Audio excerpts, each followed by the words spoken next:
السلام علیکم ورحمۃ اللہ وبرکاتہ۔ آپ دیکھ رہے ہیں کوئی RSN چینل۔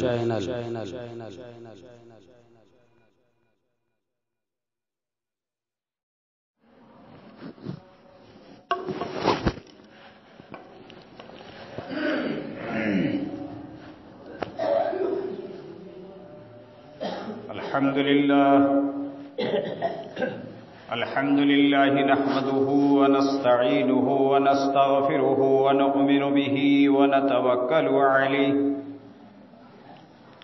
ونعوذ بالله من شرور أنفسنا ومن سيئات أعمالنا من يهده الله فلا مضل له ومن يضلل فلا هادي له وأشهد أن لا إله إلا الله وحده لا شريك له وأشهد أن محمدا عبده ورسوله أما بعد فإن خير الحديث كتاب الله وخير الهدي هدي محمد صلى الله عليه وسلم وشر الأمور محدثاتها وكل محدثة بدعة وكل بدعة ضلالة وكل ضلالة في النار. قال الله تعالى في القرآن المجيد: أعوذ بالله من الشيطان الرجيم. بسم الله الرحمن الرحيم. يا أيها الذين آمنوا قوا أنفسكم وأهليكم نارا وقودها الناس والحجارة عليها ملائكة غلاظ شداد لا يعصون الله ما أمرهم ويفعلون ما يؤمرون.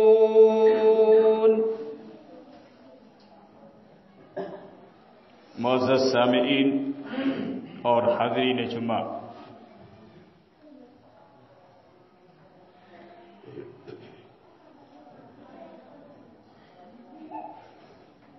اسلام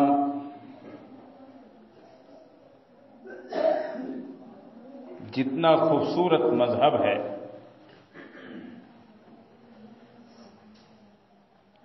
اتنا خوبصورت مذہب اس سے پہلے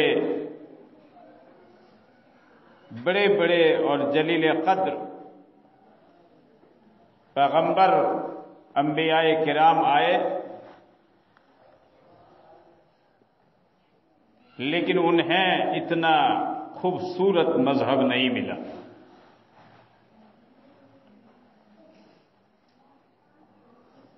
آسمانی مذاہب کے علاوہ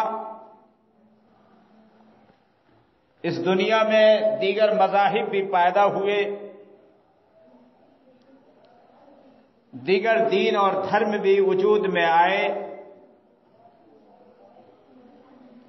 لیکن مذہب اسلام کی خوبصورتی کے مقابلے میں دیگر تمام دنیاوی اور آسمانی مذاہب صفر اور زیرو رہے۔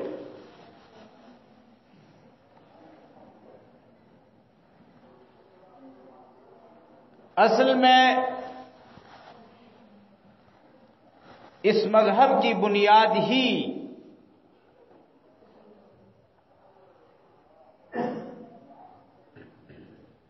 جنرل عام لوگوں کی بھلائی،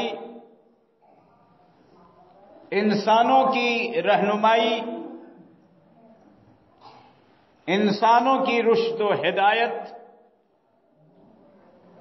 دنیاوی سعادت اور اخروی کامیابی پر ہے۔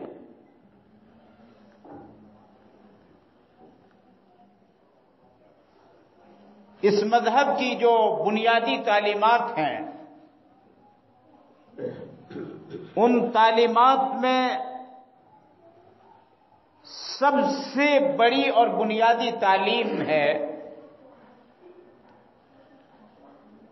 علم کا حاصل کرنا اور علم کو فروغ دینے، علم کو ترقی دینے کی کوشش کرنا۔ پہلی وحی رسول اکرم صلی اللہ علیہ وسلم پر اترتی ہے غار حرا میں۔ اللہ رب العالمین نے یہ نہیں کہا کہ آپ نبی بن گئے ہیں اور جائیے آپ کے خاندان میں ابو لہب، ابو جہل، ابو طالب اور دوسرے بڑے بڑے لوگ موجود ہیں، ان کو جا کر کے سمجھائیے، ان کو بتلائیے۔ اس بات کا حکم نہیں ہوتا ہے۔ پہلی بار جب وحی آتی ہے تو رسول اللہ صلی اللہ علیہ وسلم کو کہا جاتا ہے کہ اقرا، پڑھیے، اور پڑھیے بھی تو کیا پڑھیے؟ بسم ربک، اپنے رب کے نام سے پڑھیے۔ دنیا میں پڑھنے کے لیے بہت سارے اسکول، کالج اور تعلیم گاہیں ہیں۔ مسلمانوں کے لیے کہا گیا کہ تعلیم شروع کیجئے، پڑھیے، نبی آپ بن گئے ہیں، پڑھیے، اقرا بسم ربک، اپنے رب کے نام سے پڑھیے۔ دینی تعلیم، اسلامی تعلیم ہی ایک ایسی تعلیم ہے جس کی ابتدا، جس کی شروعات ہی یہیں سے ہوتی ہے کہ رب کے نام سے شروع کیا جائے، بسم اللہ الرحمن الرحیم۔ اور پھر آگے جب تعلیم آگے بڑھتی ہے، انسان کو کوئی بھی دعا یاد نہ ہو تو سب سے بڑی دعا ہے بسم اللہ الرحمن الرحیم، کہ اللہ میں تیرے نام سے شروع کرتا ہوں، میں رب ذوالجلال کے نام سے شروع کرتا ہوں، بڑا مہربان اور نہایت رحم کرنے والا ہے۔ اللہ رب العالمین کا حکم ہوتا ہے کہ پڑھیے۔ رسول اللہ صلی اللہ علیہ وسلم نے پڑھنے اور پڑھانے کے لیے، تعلیم کے فروغ کے لیے، ایجوکیشن کو پھیلانے کے لیے دار ارقم کو سینٹر بنایا، اور اسلامی تاریخ کی سب سے بڑی یونیورسٹی اور سب سے بڑا مدرسہ جو بنا اسلام آنے کے بعد، وہ دار ارقم، حضرت ارقم رضی اللہ تعالی عنہ کا گھر تھا۔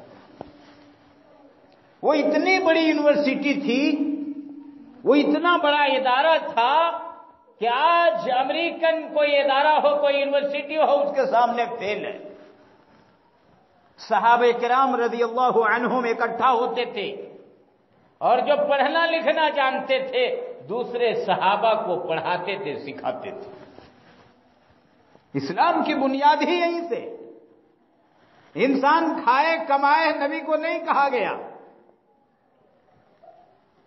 انسان بہت کچھ کرے وہ نہیں کہا گیا، حتیٰ کہ یہ بھی نہیں کہا گیا کہ جائیے اور جا کر کے تبلیغ کیجئے، نماز پڑھنے کا طریقہ سکھائیے، روزہ رکھنے کا طریقہ سکھائیے، زکوٰۃ دینے کا طریقہ سکھائیے، سماج میں جینے کا طریقہ سکھائیے۔ نبی کو پہلی وحی ہوتی ہے کہ جا کر کے کہیں کہ وہ رب کی پڑھائی کریں، قرآن اور حدیث کی پڑھائی کریں۔ جب پڑھائی کر لیں گے تو دعوت بھی ہو جائے گی، تبلیغ بھی ہو جائے گی، تربیت بھی ہو جائے گی، وہ نماز پڑھنا جان جائیں گے، روزہ رکھنا جان جائیں گے، ساری چیزیں جان جائیں گے۔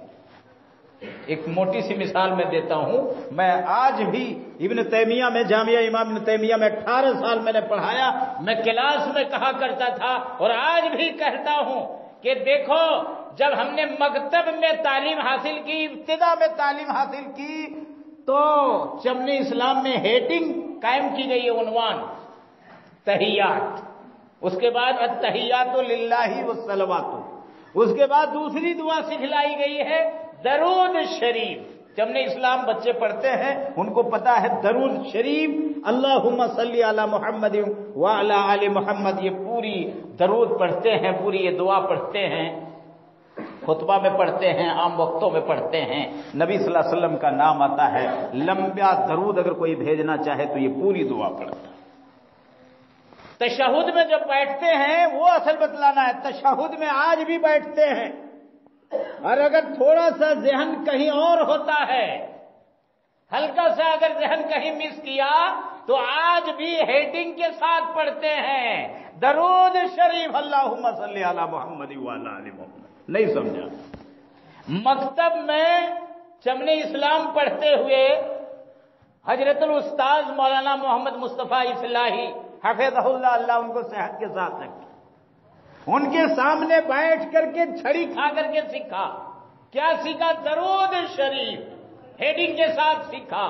اتنی برکت ہے کہ آج بھی اگر دماغ کہیں معوف ہو جائے تو درود شریف ہیڈنگ لگا کر کے پڑھتے ہیں، یہ نہیں کہ اللہم صلی علی محمد وعلی آل محمد۔ اسی لیے خطبہ جب کھڑے ہو کر کے پڑھتا ہوں تو دماغ حاضر رکھ کر کے پڑھتا ہوں کہ کہیں وہی مکتب کا یاد کیا ہوا درود شریف نہ شروع ہو جائے، سننے والا کہے گا کہ ہیڈنگ کے ساتھ پڑھ رہا ہے۔ کتنی بڑی برکت، کتنی بڑی برکت۔ رسول اللہ صلی اللہ علیہ وسلم نے کو حکم اسی لیے ہوا کہ پڑھیے، یہ اگر ہو جائے گا مزید کچھ کہنے کی ضرورت نہیں ہے کہ آپ کا پاجامہ ٹکنے کے نیچے ہے، یہ کہنے کی ضرورت نہیں۔ اس کو خود شرم آئے گی کہ ہم کو رب ذوالجلال نے علم کی نعمت سے نوازا ہے اور میں ایسا کیوں کر رہا ہوں۔ اگر رب ذوالجلال نے اس کو زندہ دل عطا فرمایا ہے تو نبی اکرم صلی اللہ علیہ وسلم مدینہ ہجرت کر کے جاتے ہیں، مسجد نبوی کے سامنے صفا نامی جگہ، سیرت کی کوئی بھی کتاب اٹھائیے گا صفا یونیورسٹی کا ذکر ہوگا۔ علامہ صفی الرحمان مبارک پوری رحمت اللہ علیہ نے الرحیق المختوم کے اندر لکھا ہے صفا یونیورسٹی، یہ سامنے جو آپ کی جگہ ہے، سامنے وہاں جو برآمدہ ہے، وہاں اگر 10 بچہ بیٹھ کر کے پڑھتا ہے، شیخ رفیع الرحمان مبارک پوری رحمت اللہ علیہ لکھتے ہیں کہ امریکہ کی یونیورسٹی کے مقابلے میں یہ یونیورسٹی بہت بڑی یونیورسٹی ہے۔ صفا کا نام انہوں نے یونیورسٹی دیا ہے۔ رسول اللہ صلی اللہ علیہ وسلم کے تلامذہ وہاں بیٹھ جاتے ہیں، اسلام آگے بڑھتا، جنگ بدر ہوتی ہے، لڑائی ہوتی ہے، مسلمانوں کو فتح حاصل ہو جاتی ہے، اور ایسے لوگ قیدی بنا کر کے لائے جاتے ہیں، گرفتار کر کے لائے جاتے ہیں۔ آج کے ماڈرن دنیا میں قیدیوں کو لنگا کر کے الٹا لٹا کر کے الٹا لٹکا کر کے سزائیں دی جاتی ہیں۔ مدنی کریم صلی اللہ علیہ وسلم جب باندھنے کا حکم دیتے ہیں، نبی صلی اللہ علیہ وسلم بغل میں سو رہے ہیں، رات کو کراہنے کی آواز آتی ہے، نبی جاگ جاتے ہیں، کہتے ہیں کہ ذرا قیدیوں کو کا بندھن ہلکا کر دو، شاید انہیں تکلیف ہو رہی ہو۔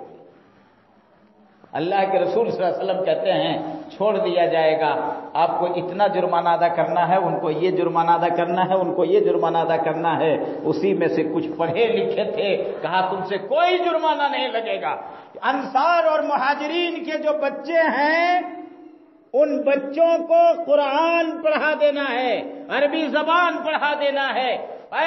جب عربی زبان سکھا دیجئے گا، قرآن پڑھنا آ جائے گا، حدیث پڑھنا اس کو آ جائے گی، وہ پڑھے لکھے ہو جائیں گے۔ چند سالوں تک، کچھ مہینوں تک، کچھ درجات تک، کچھ مرحلے تک ان بچوں کو پڑھا دینا ہے، اس کے بعد تم آزاد ہو جاؤ گے۔ دیکھیے، قتل کرنے کے لیے آئے ہیں، مقابلہ کرنے کے لیے آئے ہیں، علم کا درجہ اور مقام دیکھیے۔ رسول اللہ صلی اللہ علیہ وسلم نے یہ نہیں کہا کہ لے جاؤ الٹا لٹکا کر کے اسے کاٹ دو، اس کی گردن مار دو، کہا نہیں، پڑھا لکھا ہے، یہ ہمارے بچوں کو پڑھا دے گا، سمجھ لو اس کی ہدایت ہو گئی، پڑھا دو، اس کے بعد تم آزاد ہو۔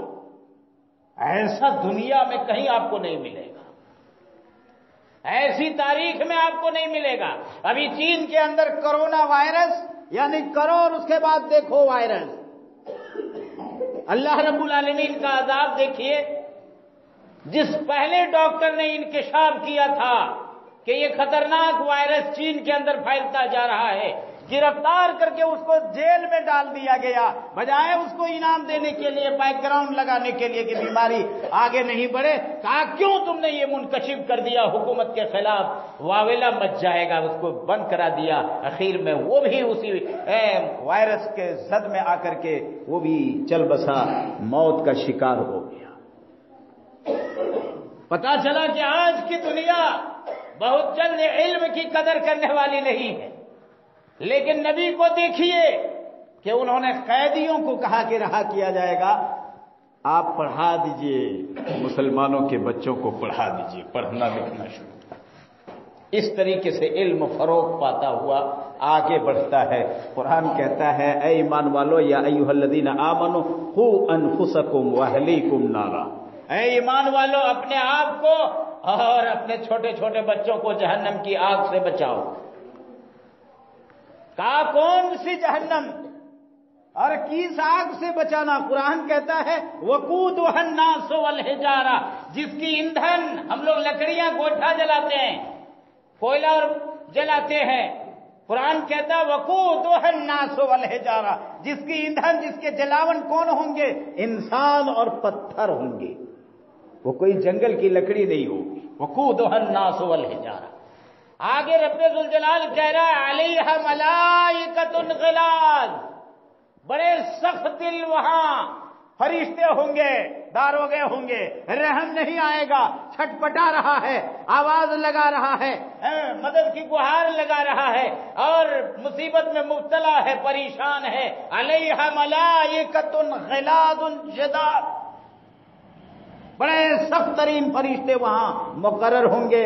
لا یعصون اللہ ما امرہم، رب ذوالجلال جس کو جو ڈیوٹی عطا کی ہوگی، جو ذمہ داری دی گئی ہوگی، اس کو اللہ رب العالمین کی جانب سے اللہ تبارک و تعالیٰ نے دی ہوگی، اس میں ایک حرف کے برابر بھی ادھر سے ادھر کرنے والے نہیں۔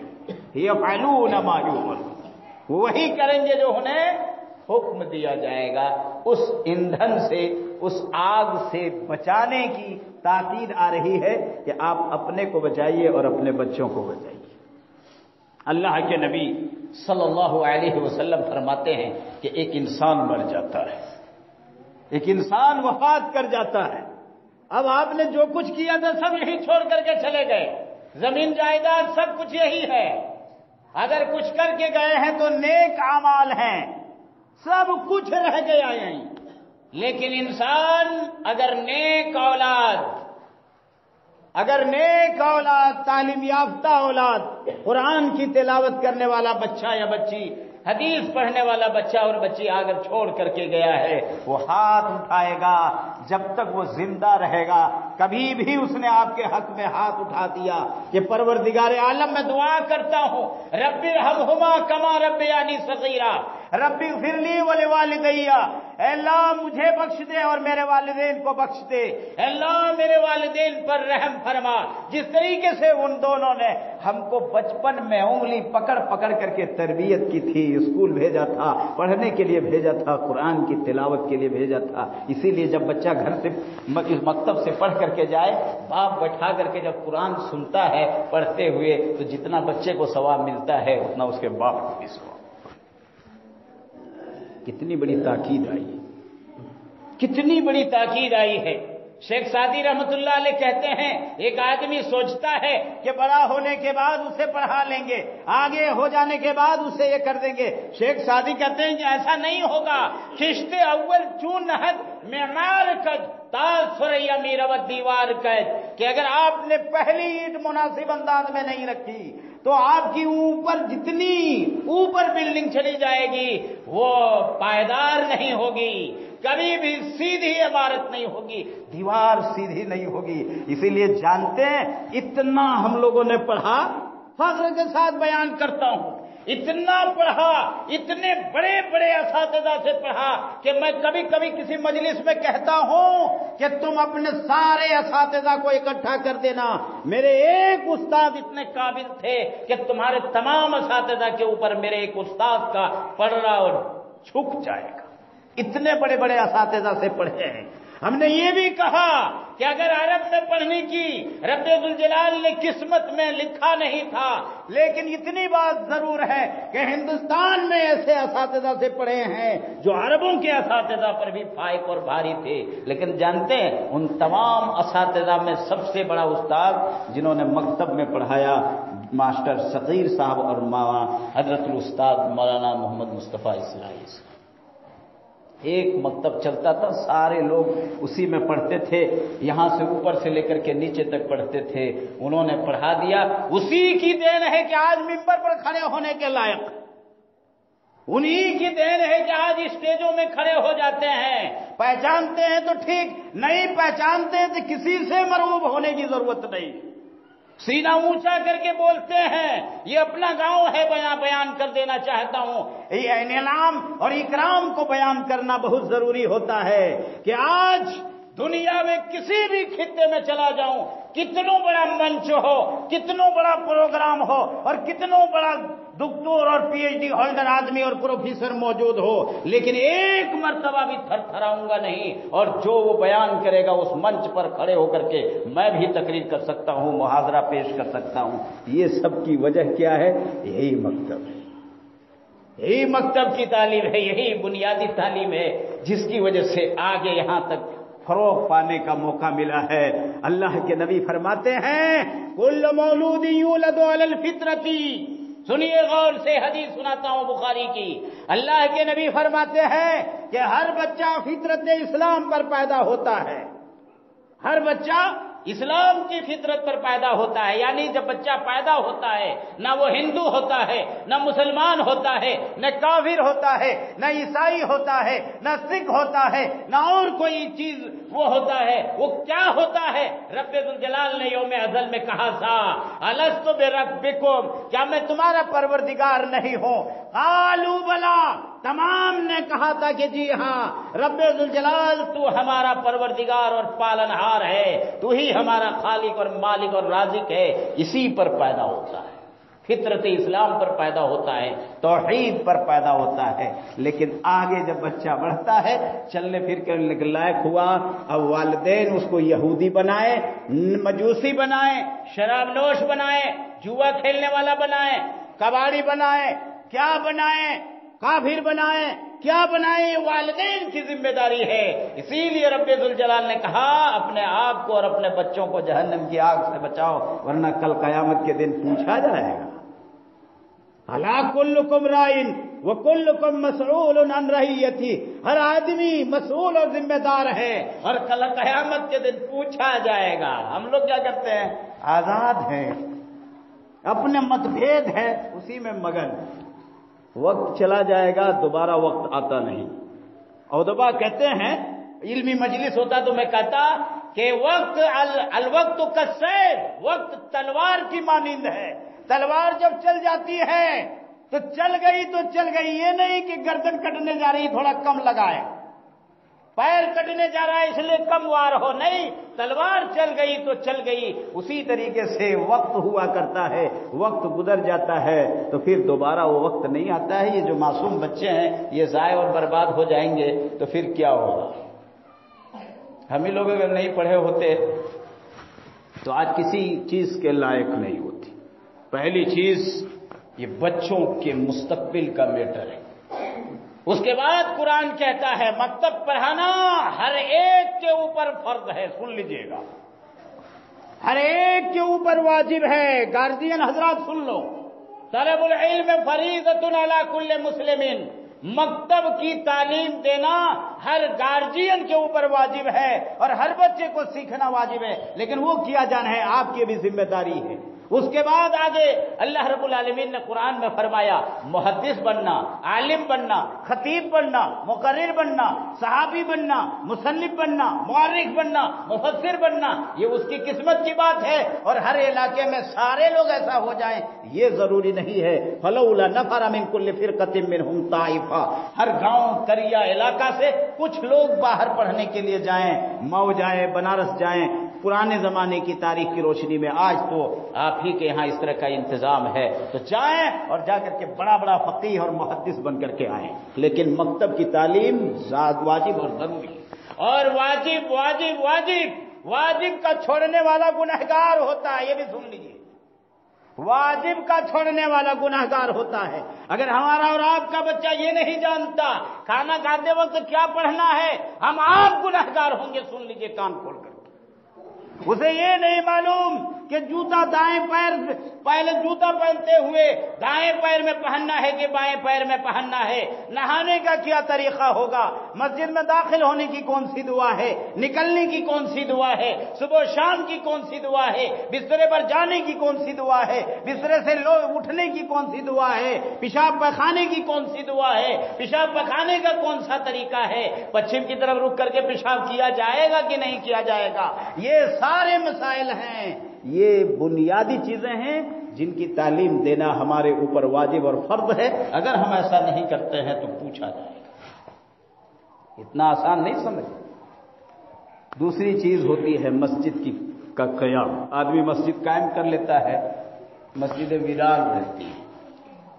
میں کہتا ہوں کہ اپنے پیسے سے مسجد قائم کیجیے، اس لیے کہ دونوں مسجدوں میں نماز پڑھنے کا اتفاق ہے۔ جو اپنے پیسے سے مسجد بنائیں گے اس میں جو جذباتی لگاؤ ہوتا ہے، آپ اپنے پیسے سے کبھی پہلے پھوس کے مکان میں، کھپڑیل کے مکان میں، اس کے بعد پلاسٹر بناتے ہیں، پہلے آتے ہیں گھر میں، پہلے جھاڑو لگا لیتے ہیں، اس کے بعد پنکھا چالو کرتے ہیں اور آرام کرتے ہیں، کہتے ہیں تھوڑا سا اس میں اتنا اسے گھر سے لگاؤ ہوتا ہے۔ اور جب فری کی مسجد بنتی ہے تو آدمی سوچتا ہے جھاڑو بھی فری لگے، بسترا بھی فری بچھائے، اتنی بھی توفیق نہیں ہوتی ہے کہ آدمی آئے تھوڑا پہلے جھاڑو لگا دیں، آئے پہلے کے لوٹا صاف کر دیں، آئے پہلے کے مسجد میں پانی مار دیں اور آج مسجد کو دھل کر کے نکال دیں، ہم آپ چھوٹے ہو جائیں گے۔ یہ مسجد کا میٹر ہے۔ اس کے بعد 2 نمبر پر مسجد، اور مسجد جب آپ نے بنا لی تو اس میں امام کا ہونا ضروری ہے، اور امام کتنی ضروری ہے۔ اللہ کے نبی جناب محمد صلی اللہ علیہ وسلم جب جاتے ہیں جہاد میں، جنگوں میں جاتے ہیں تو حضرت عبداللہ بن ام مکتوم صحابی نابینا صحابی ہیں، ان کو امام مقرر کر کے جاتے ہیں کہ تمہیں نماز پڑھانی ہے۔ ہم لوگ امام ایک نہیں رکھ پاتے ہیں تو گھروا اونچا اونچا بنانے سے، پیسوا بینک بیلنس کرنے سے، جہیز لینے اور دینے سے، موٹر سائیکل میں گھومنے سے، اور جا کر کے مرلی پاری میں سارے پکوڑی کا ٹھیکہ لے لینے سے کیا فائدہ ہوگا کہ جتنا چھونکا ہے لاؤ ہم 4 آدمی آج صاف کر دیں گے، تاکہ دوسرا دیکھنے والا دیکھے کہ کیا پیسہ والا ہے، 4 کلو پکوڑی لے کر کے بیٹھ گیا اور جو بھی آ رہا ہے اس کو کھلا، اس سے کوئی فائدہ نہیں ہے۔ آئے گا ایک آدمی دیکھے گا کہ مسجد میں امام نہیں ہے، ایک آدمی جو نان پڑھ ہے، جو بیچارہ کوئی آ گیا نماز پڑھنے کے لیے تو آگے بڑھ گیا، یعلمون تعلمون سیقول کیا پڑھ کر کے اسی طریقے سے نماز کہے گا۔ اتنی بڑی بستی، تاریخی بستی ہے، لذیذ بستی، اور جب یہ ساری چیزیں ہیں اور ایک امام نہیں ہے تو پھر کیا فائدہ؟ اس سے بہتر گھر میں نماز پڑھی۔ اور گھر میں نماز کہاں سے ہوگی جب مسجد میں اذان ہوگی اور آپ آئیے گا نہیں تو؟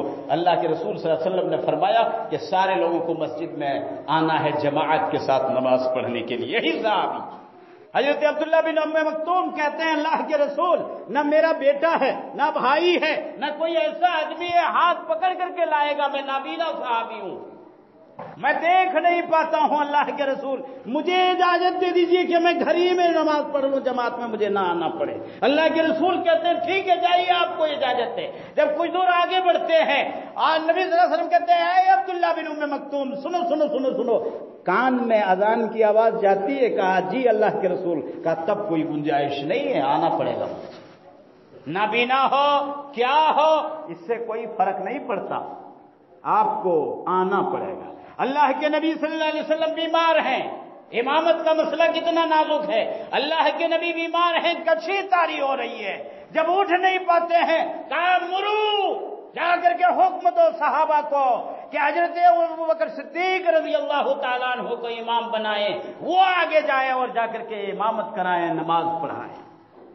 حضرت ابوبکر صدیق رضی اللہ تعالیٰ عنہ نماز پڑھانے لگتے ہیں۔ حضرت عائشہ کی روایت ہے کہ کہ نبی صلی اللہ علیہ وسلم پر پانی اڑھیلا گیا، کچھ آرام ملا، کہا لے کر کے چلو۔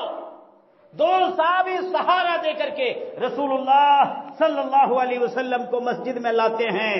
حدیث کے الفاظ، اللہ کے رسول بائیں جانب بیٹھ جاتے ہیں، بائیں جانب، اور حضرت ابوبکر صدیق دائیں جانب ہیں۔ نبی آتے ہیں، نبی امامت کرنا شروع کر دیتے ہیں، اور نبی کی ابتدا میں حضرت ابوبکر صدیق ہے، اور حضرت ابوبکر صدیق کی ابتدا میں سارے لوگ نماز پڑھتے ہیں۔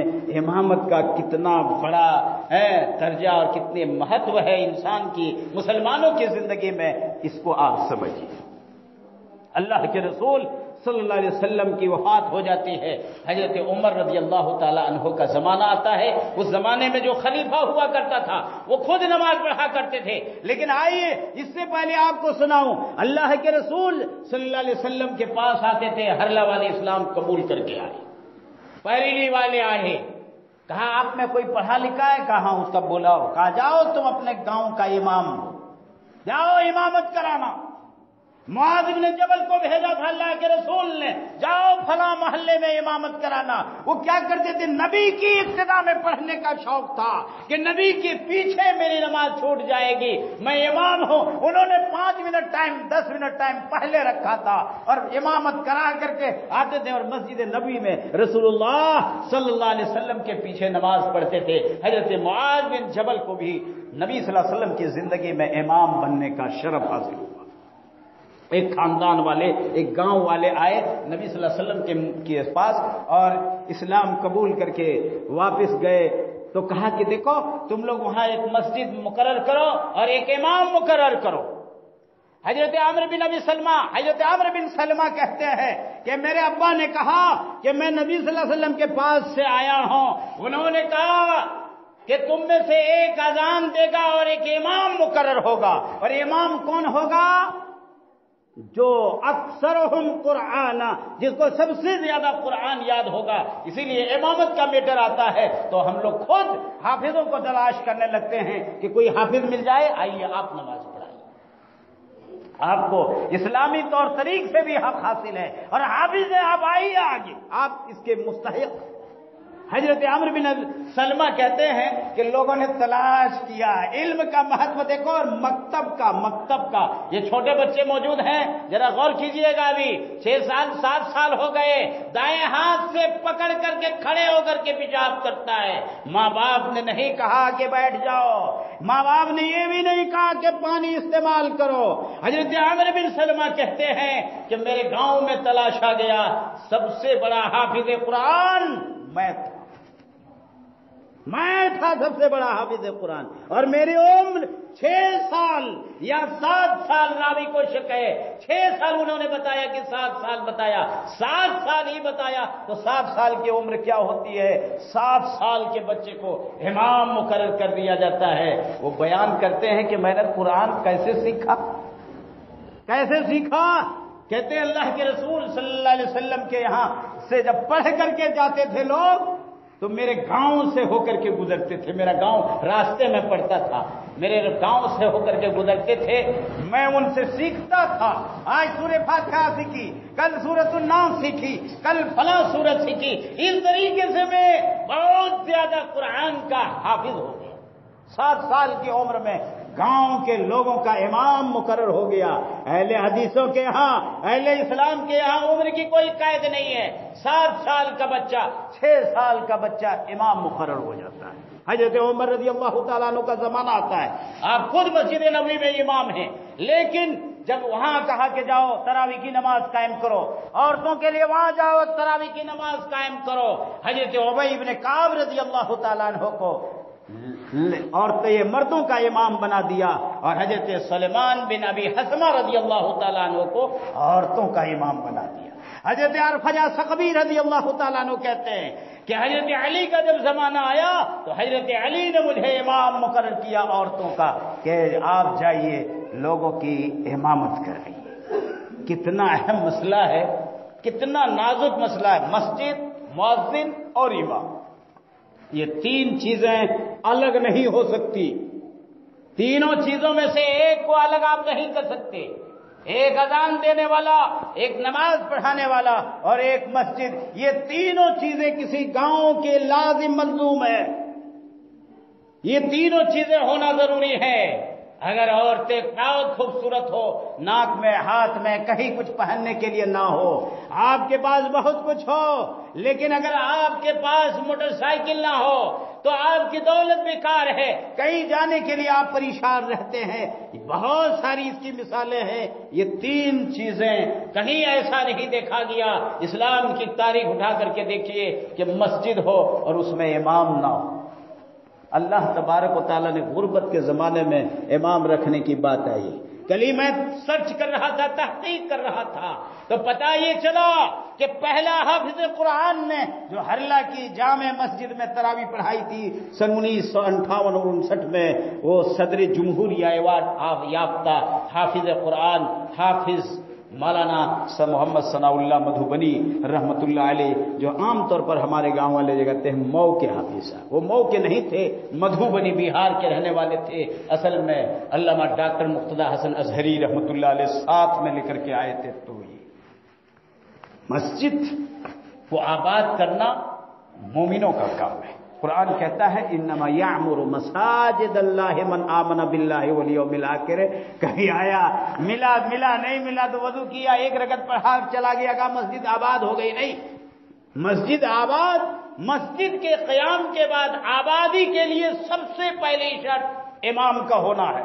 اس سے پہلے ہے، اس کے بغیر تصور نہیں ہو سکتا. ہم لوگ کیا کرتے ہیں آپسی متبھید کی وجہ سے جو اجتماعی ضرورت ہے اس ضرورت کو ہم لوگ بالائے طاق رکھ دیتے ہیں. تو میرے آج کے اس خطبے کا مقصد یہ ہے، سارے لوگ اس بات کو سمجھتے ہیں. میں نے کئی جگہ کے خطبے کینسل کرا کر کے میں نے یہاں اسپیشل طور پر اسی لیے رکھا ہے، اس امید کے ساتھ رکھا ہے، اور اس تقریر کو جو میں نے آپ کے سامنے کیا ہے وہ اسی لیے کیا ہے کہ ساری چیزیں اپنی جگہ پر ہیں. ایک باپ کے 4 بیٹے ہوتے ہیں، چاروں میں اختلاف ہوتا ہے، لیکن اگر ضرورت پڑی تو چاروں پھر اکٹھا ہو کر کے باپ کی تعاون کی ضرورت پڑتی ہے، خاندان کی تقویت کی ضرورت پڑتی ہے، کسی کی آنکھ اگر دکھا دے اس کی ضرورت پڑتی ہے تو ایک ہو جاتے ہیں. تو اس طریقے سے اگر ہم لوگ ایک مسجد میں ہیں، ایک جگہ ہیں، تو سب سے پہلی ضرورت امام کا ہونا ہے. آپ وہ جیسے بھی حل ہو، یہ ہماری اور آپ کی ذمہ داری ہے کہ وہ کل کیسے حل ہوگا. اور اس کے بعد اگر ہمیں ضرورت محسوس ہوتی ہے کہ ہمارے بچوں کو قرآن بھی پڑھنا چاہیے، یسن القرآن بھی پڑھنا چاہیے، قاعدہ بغدادی بھی پڑھنا چاہیے، چمن اسلام بھی پڑھنا چاہیے، ڈائریکٹ لے کر کے آپ کسی بھی ادارے میں جائیے گا، داخلہ نہیں ہوگا. سن لیجیے، آپ لاکھوں روپیہ چندہ دیتے ہو کیوں نہیں، لیکن نہیں داخلہ ہوگا. ہر جگہ کا اپنا ایک معیار ہے، اسٹینڈرڈ ہے. ہم ہی لوگوں نے اسی جگہ سے تعلیم حاصل کی. محمدیہ میں جب گئے تو کبھی ایسا نہیں ہوا کہ کلاس میں دوسری پوزیشن آئی ہو، بلکہ عام وقتوں میں چیلنج کے ساتھ پوری جامعہ میں پہلی پوزیشن آتی رہی. فیض عام میں گئے تو داخلہ امتحان دے کر کے مطلوبہ جماعت میں داخلہ لیا، اور وہاں پوزیشن حاصل کر کے بنارس گئے، وہاں بھی داخلہ ہوا. جہاں بھی گئے رب ذوالجلال نے کامیابی عطا فرمائی. ان تمام کامیابیوں کا صحرا مکتب کے سر جاتا ہے. اس لیے ضرورت اس بات کی ہے کہ ان دونوں چیزوں کو مضبوط کرے. بارات آئے گی، کھوج رہے ہیں. ایک زمانہ ہوتا تھا 3 گھنٹہ انتظار، کوئی نکاح پڑھانے والا نہیں، جنازہ پڑھانے والا نہیں. آج بھی ہو سکتا ہے، آج بھی ہو سکتا ہے بچے کا انتقال ہو گیا ہے، گود میں لیے ہوئے ہیں، جنازہ پڑھانے والا نہیں. ہم کو فون کیجئے گا، کہوں گا تنخواہ میں تھوڑے رکھے ہیں، میں ابھی پکوڑی کھا رہا ہوں، میں فلاں جگہ ہوں، میں آ نہیں سکتا. یہ ضرورت پیش آ سکتی ہے. عقیقے کی بات ہے، نام رکھنے کی بات ہے.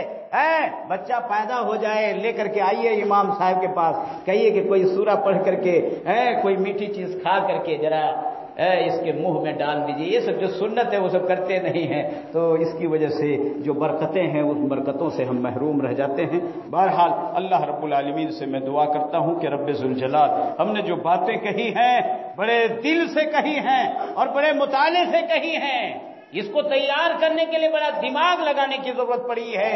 کیا مجھے بولنا ہے، کہاں سے بولنا ہے، کس انداز میں بولنا ہے، کون سی کتاب میں ملے گا، کہیں ایک ہی جگہ لکھا ہوا نہیں رہتا ہے. اگر لگتا ہے کہ محنت کر کے آیا اور ہمیں کچھ کہا، اگر واقعی اس کی ضرورت ہے اور ان باتوں میں دم ہے، ہمیں ضرورت ہے، مسجد کو ضرورت ہے، ہمیں ضرورت ہے، گاؤں کو ضرورت ہے، محلے کو ضرورت ہے، تو اس کی طرف آنے کی ضرورت ہے. اور اگر کوئی ضرورت نہیں ہے تو پھر کوئی بات نہیں. اللہ رب العالمین ہم تمام مسلمانوں کو نیک سمجھ عطا فرمائے. آمین. وآخر دعوانا ان الحمد للہ رب العالمین.